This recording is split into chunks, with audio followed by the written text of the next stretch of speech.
Assalamualaikum warahmatullahi wabarakatuh. Kembali lagi bersama saya Desi Asmalia SPDGR. Saya salah satu calon guru penggerak Kabupaten Bengkalis angkatan 6. Kali ini saya akan mewawancarai seorang kepala sekolah dari unit SMP IT Mutiara Duri, dan sekarang sudah hadir bersama saya Ibu Siski Yuliandrina SSI MM. Assalamualaikum Bu. Waalaikumsalam. Selamat sore Bu. Sore. Maaf mengganggu waktunya Bu, dan terima kasih sudah meluangkan waktu untuk kami. Rencananya hari ini saya mau berdiskusi terkait dengan pengambilan keputusan, paradigma pengambilan keputusan dalam sebuah kasus dilema etika. Tentunya Ibu sebagai seorang pimpinan atau kepala sekolah sudah beberapa kali atau mungkin sudah sering ya menangani kasus yang terkait dengan polemik paradigma dilema kasus-kasus yang terjadi baik pada siswa maupun pada rekan-rekan guru. Nah, selama Ibu menjadi pimpinan atau kepala sekolah, bagaimana cara Ibu mengidentifikasi kasus-kasus yang merupakan dilema etika atau bujukan moral? Baik Bu Aci, dari yang sudah saya alami ya, khusus untuk dilema etika ini, tentu baik dari sisi anak atau mungkin dari permasalahan yang ada pada guru ya. Kalau untuk anak-anak mungkin ini lebih mudah ya kita melakukannya, karena mungkin untuk anak-anak yang usia SMP itu masih polos ya istilahnya. Ketika kita menemukan kasus seperti ini, kemudian kita mengklarifikasi ataupun mengidentifikasi kasus yang terjadi pada mereka itu lebih gampang gitu ya. Tidak ada istilahnya, belum ada mereka akan berbohong lah seperti itu. Tapi kalau yang mungkin untuk kasus terhadap guru atau PTK, ini mungkin kita butuh butuh pertimbangan atau mungkin butuh diskusi ya dengan tentunya pihak manajemen itu. Bagaimana untuk menyelesaikan permasalahan ini. Ya itu mungkin Bu Aci. Untuk mengidentifikasi apakah dilema yang dihadapi oleh PTK Ibu itu sendiri, apa yang Ibu lakukan untuk mencari tahu bagaimana apakah ini termasuk kasus yang beratkah, ringankah, untuk menentukan sebelum pengambilan keputusan itu sendiri bagaimana? Iya. Mungkin kita yang pernah saya lakukan itu, misalnya untuk kasus guru ya. Jadi kita pertama kita akan memanggil gurunya, kemudian tentu menggali informasi lah tentang apa kasus atau permasalahan yang sedang dia hadapi gitu kan. Misalnya keterlambatan ataupun kehadiran yang tidak tepat waktu. Nah, ini mungkin disebabkan oleh beberapa hal gitu ya, yang bisa jadi penyebabnya ini bisa dua hal yang istilahnya sama-sama baik iya, gitu sama-sama baik gitu. Tapi tentu dia harus memprioritaskan gitu ya, mana yang lebih utama dari amanahnya. Nah, kalau untuk tahap awal itu kita diskusinya cuman sebagai ini peringatan gitu. Tapi kalau misalnya ini berlanjut ke beberapa kali dan sebagainya, itu kita biasanya akan ke tahapan yang lebih tinggi lagi, mungkin berupa surat peringatan. Berarti artinya ketika terjadi misalnya ada berita tentang suatu kasus, itu berarti Ibu cara mengidentifikasinya, Ibu klarifikasi langsung berarti ya kepada yang baik yang bersangkutan maupun informasi yang Ibu dapat begitu ya. Selanjutnya Bu, ketika Ibu menghadapi kasus ini, untuk kasus-kasus yang terutama yang dilema etika tadi ya, di mana kebenaran lawan kebenaran ini kan lumayan sulit ya Bu ya. Jadi kepentingan yang sama benar ini, bagaimana Ibu menjalankan pengambilan keputusannya jika itu terjadi? Ya. Untuk pengambilan keputusan tentu kita lihat dulu dari sisi istilahnya mungkin ada dua hal, yang ada yang wajib mungkin ya, kemudian ada yang atau yang prioritas, ada yang lebih eh, tidak prioritas gitu. Tentunya keputusan yang akan saya ambil itu adalah eh, akan berkaitan dengan yang prioritas dulu gitu. Jadi kalau seandainya memang ini menyangkut pada, misalnya untuk keterlambatan ini kan menyangkut pada siswa gitu kan, kepentingan banyak siswa, gitu ya. orang banyak gitu ya, yang tentunya akan dirugikan gitu dalam hal ini. Jadi dari sisi ini maka keputusannya tentu disesuaikan dengan prioritas tadi. Nah kalau seandainya sisi yang keduanya itu tidak terlalu prioritas, tentu ini mungkin kita diskusikan dengan yang bersangkutan bagaimana cara dia untuk mengatasinya.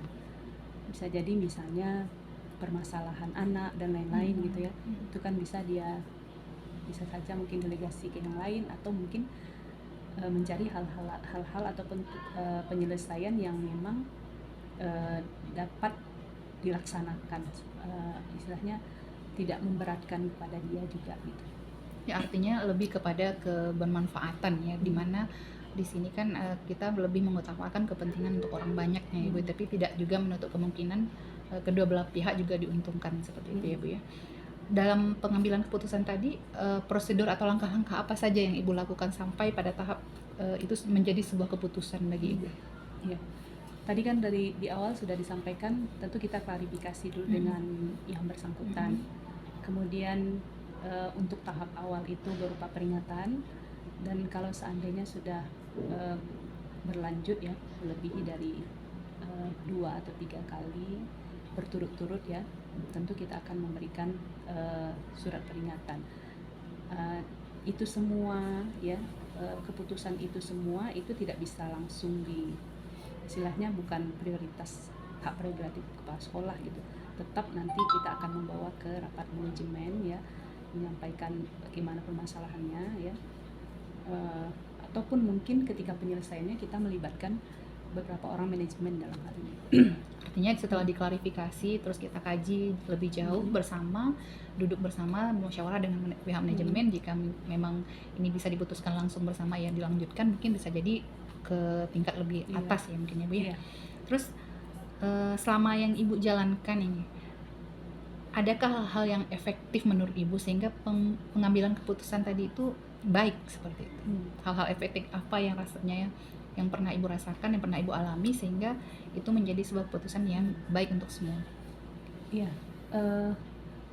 kalau hal-hal efektif ya mungkin kita kembalikan kepada tanggung jawab personal ya dari yang bersangkutan. Jadi mungkin lebih ke pendekatan secara apa ya, tidaknya ya, mungkin pendekatannya lebih ke kekeluargaan lah seperti itu.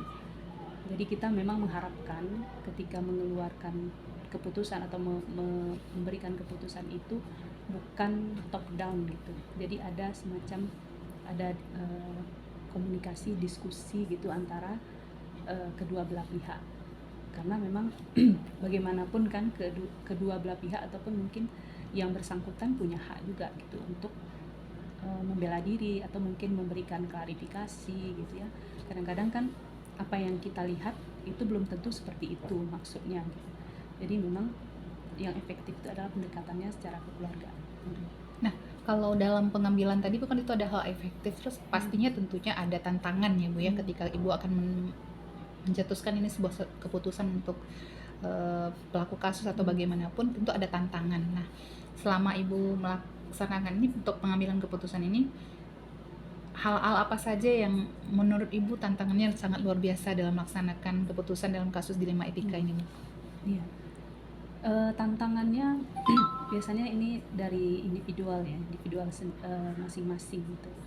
Mungkin tergantung pada karakter masing-masing juga. Karena memang kalau misalnya kita akan bisa menyenangkan semua orang itu kan tidak mungkin. Tapi yang jelas kita punya aturan-aturan, ketegasan-ketegasan yang walaupun mungkin ketegasan itu kan tidak selalu harus keras dan kaku gitu ya. Jadi memang itu dikembalikan kepada karakter dari yang bersangkutan. Namun sebagai pimpinan itu saya tidak akan membiarkan, artinya karakter yang demikian itu berkembang gitu. Jadi kita memang melakukan istilahnya yang bersangkutan itu tahu gitu bahwa kita sudah tahu karakternya bagaimana. Jadi ada semacam mungkin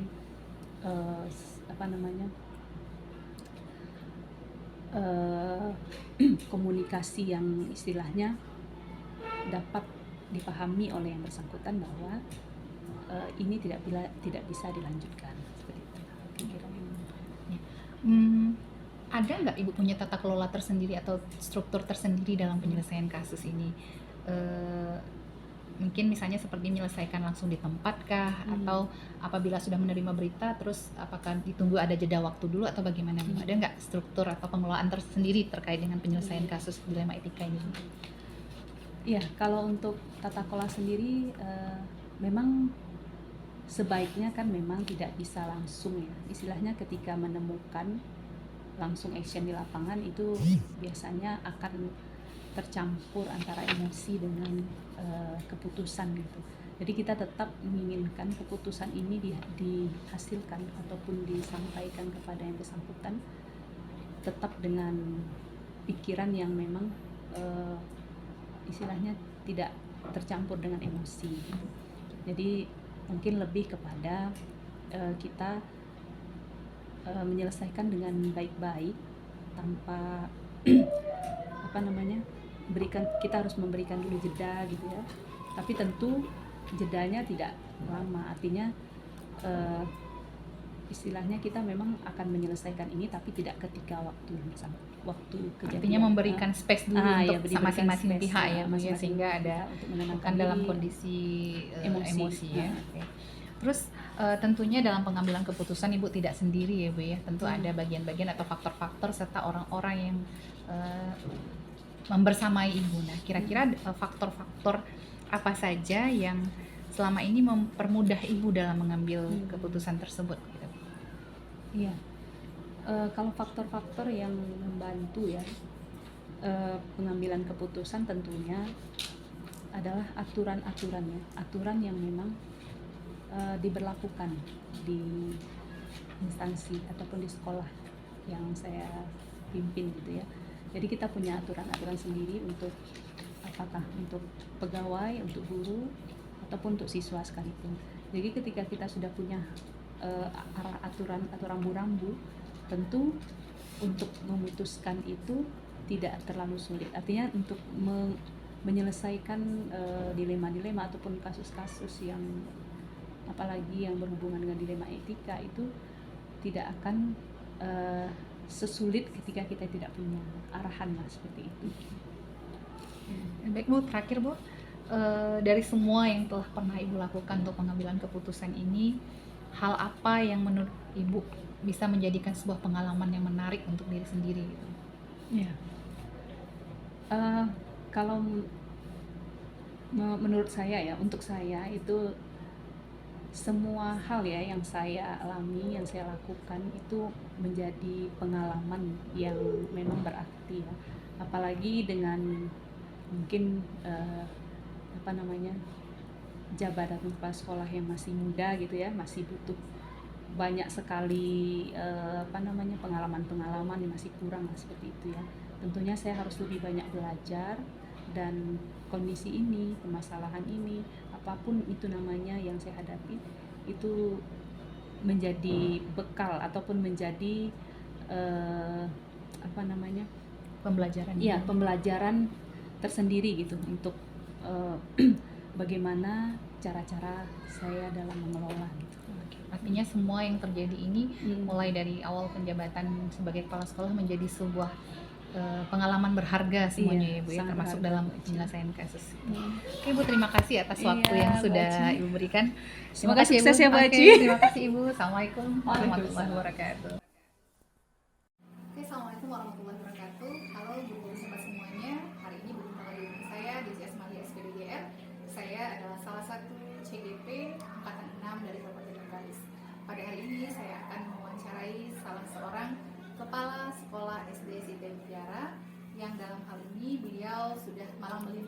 hal pimpinan kepala sekolah. Perkenalkan, beliau adalah Miss Anita Sofia, SPDI MIM, sehari-hari akrab dipanggil Miss Anita. Halo Miss, assalamualaikum. Gimana kabarnya Miss An? Alhamdulillah baik. Alhamdulillah sehat ya Miss An ya. Jadi berdasarkan pengalaman Miss An nih, kita sudah tahu, sama-sama tahu bahwasanya Miss An sudah menjadi pimpinan sekolah dari berbagai unit ya, dan hari ini berada di pimpinan sekolah dasar. Tentunya Miss An pernah menghadapi berbagai kasus ya, terkait dengan kasus yang mungkin melibatkan dilema etika atau rujukan moral di dalam tersebut. Nah, bagaimana cara Miss An selama ini mengidentifikasi kasus-kasus yang terkait dengan dilema etika atau rujukan moral? Terima kasih kesempatannya Bu Aci. Jadi dalam rangka identifikasi itu biasanya kita proses yang pertama itu adalah tabayun ya, atau mengklarifikasi. Jika ada aduan atau bagaimana kita klarifikasi dulu. Kalau ada dua pihak, berarti kedua pihak harus kita klarifikasi. Ini dalam tahap pertama itu kita mengidentifikasi itu kita klarifikasi ya dari informasi yang kita terima, siapa orang yang menyampaikan, kita tabayun dulu bersama orang-orang yang terlibat ya. Tentunya setelah bisa mengidentifikasi, terus memang apabila memang ada kasus yang terkait dengan pengambilan keputusan yang memang berhubungan dengan dilema etika tadi, nah, apa yang bisa lakukan untuk mengambil keputusan tersebut? Yang pertama dengan mempertimbangkan ya. Yang pertama itu kebermanfaatannya. Jadi saya biasanya lebih mendahulukan keputusan itu yang bermanfaat bagi orang banyak. Yang kedua, mengaitkannya dengan peraturan atau standar mutu yang berlaku. Nah, karena kita sekolah Islam terpadu, ya tentu ada standar mutu kaitannya dengan sekolah Islam terpadu. Itu yang menjadi referensi.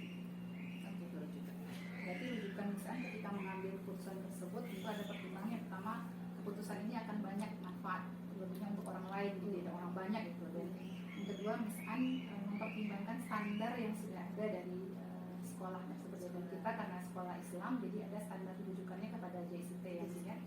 Nah, selain dua standar tadi, adakah hal lain yang bisa pertimbangkan dalam pengambilan keputusan? Beberapa pertimbangan lain itu peraturan yang berlaku, ya. Selanjutnya kalau ada kaitannya dengan personal ya, itu biasanya antara keadilan dengan rasa kasihan, tentu kita lebih mengutamakan prinsip keadilan. Ya, karena memang salah satu dari paradigma pengambilan keputusan itu adalah keadilan versus lawan rasa kasihan. Itu memang sangat dilema juga bagi seorang pengambil keputusan. Jadi untuk misalnya itu mengutamakan keadilan. Nah, dalam rangka pengambilan keputusan tersebut, langkah atau prosedur seperti apa yang bisa dijalankan supaya sampai pada titik pengambilan keputusan? Langkah-langkahnya sebagaimana yang pertama tadi ya, klarifikasi itu penting. Nah, yang kedua itu berdiskusi dengan manajemen, dengan tim, karena saya menghindari mengambil keputusan itu sendiri, minimal berdua. Kalau kasusnya memang sensitif, itu minimal berdua dalam memutuskan. Berarti bisa melibatkan manajemen orang yang terdekat dengan misalkan sebagai acuan ya, tidak mengambil keputusan itu sendiri, tapi misalnya setelah mengklarifikasi dan melihat oh ini misalnya ada hal-hal yang sifatnya sensitif, misalnya bicarakan minimal dengan orang lain, terutama manajemen ya. Oke. Selanjutnya hal apa saja yang selama ini misalnya anggap efektif dalam pengambilan keputusan? Efektif itu ketika saya mengambil keputusan itu tidak sendiri, melibatkan tim dari manajemen. Jadi musyawarah itu ada hal yang paling penting dalam mencapai tujuan dalam pengambilan keputusan. Harus ada musyawarah duduk bersama dulu yang sebelum itu diputuskan, karena ini menyangkut dengan khalayak ramai yang keputusannya ya. Terus hal-hal apa saja yang selama ini merupakan menurut Miss Anti menjadi tantangan untuk pengambilan keputusan, terutama yang terkait dengan dilema etika dan rujukan moral? Tantangannya itu tentu perasaan-perasaan yang berhubungan dengan hubungan personal ya, atau subjektivitas ya. Seperti tadi ada rasa kasihan gitu, ada rasa dekat ya, dengan orang tersebut, dan bisa juga loyalitas. Nah, seperti itu. Terkadang kan orang yang begitu penuh dedikasi terkadang memang harus dikenakan konsekuensi. Itu menjadi tantangan tersendiri. Iya, Artinya ketika pengambilan keputusan itu berbasis pada care ya. Kalau dalam apa kita kan namanya itu care based thinking gitu ya. Iya. Untuk pikirannya, untuk kepedulian. Kepedulian. Ya, seperti Mempengaruhi tantangan. keputusan. Ya, betul sekali. Terus apakah ada tata terkelola tersendiri atau terstruktur cara pengambilan keputusan ini untuk menyelesaikan kasus yang terkait dilema etika ini? Atau ada penyelesaian langsung di tempat pada saat kejadian kasus, atau bagaimana? Biasanya kasus-kasus diselesaikan dengan terjadwal ya. Untuk hal-hal yang tidak begitu emergensi ya, kita kasih jeda ya, untuk menghindari kita mengambil keputusan dalam keadaan reaktif ya, langsung bereaksi terhadap suatu kasus. Jadi kita seperti yang disampaikan tadi, butuh referensi dalam membuat keputusan. Misalnya setiap kasus itu langsung kita bicarakan dengan manajemen. Nah, dengan melibatkan manajemen ini menghindari kita bersifat subjektif tadi. Ya, berarti terlihat tergantung kasus yang dihadapi berarti ya, Miss, ya. Kalau kasusnya mungkin bisa diselesaikan saat itu ya diselesaikan. Tapi kalau misalnya dia bersifat lebih emergensi, ada jeda sedikit untuk diskusi bersama dulu dengan manajemen. Ada tuh dalam proses pengambilan keputusan sebagai pimpinan tadi, Miss An, melibatkan faktor-faktor atau orang-orang yang lain sehingga pengambilan keputusan tadi itu terasa lebih mudah. Jadi itulah teamwork ya, sangat dibutuhkan sekali bagi saya selaku pimpinan. Jadi saya selalu melibatkan manajemen dalam membuat keputusan. Terus seandainya keputusan itu tidak bisa kami selesaikan, ruang lingkupnya lebih besar, itu biasanya melibatkan yayasan. Ada juga yang sampai melibatkan instansi-instansi terkait. Jadi tergantung masalahnya, ruang lingkupnya ya. Misalnya kalau seandainya sifatnya masih personal unit, berarti bisa diselesaikan oleh kepala sekolah dan manajemen. Jika lebih besar itu mungkin ke yayasan, bahkan mungkin bisa jadi melibatkan instansi lain, Miss, ya. Baiklah Miss An, informasi terakhir nih yang kami ingin saya dengar dari Miss An itu, dari semua yang sudah pernah Miss An lakukan untuk pengambilan keputusan ini, pelajaran apa yang paling melekat bagi Miss An dan itu menjadi sebuah pengalaman yang menarik dalam selama menjadi pimpinan dan pengambil keputusan? Yang paling menarik itu saya tuh belajar bahwa dalam memutuskan itu ya kita harus berhati-hati, karena keputusan kita akan berdampak ya bagi orang yang mendapatkan keputusan tersebut. Berarti pembelajaran itu keberhati-hatian dalam segala hal, terutama untuk keputusan yang memang melibatkan orang lain di dalamnya. Baiklah Miss An, terima kasih atas waktu yang Miss An berikan, terutama banyak pengalaman yang saya hari ini dapatkan terkait dengan tata cara pengambilan keputusan yang insya Allah mudah-mudahan bermanfaat untuk saya ke depannya, terutama untuk diri saya sendiri, membimbing diri, dan barangkali mungkin untuk ke depannya bisa menjadi pimpinan di suatu organisasi dan bisa saya terapkan juga seperti Miss An. Oke, terima kasih. Semoga sukses. Assalamualaikum. Salam. Ya. Demikianlah, Assalamualaikum warahmatullahi wabarakatuh.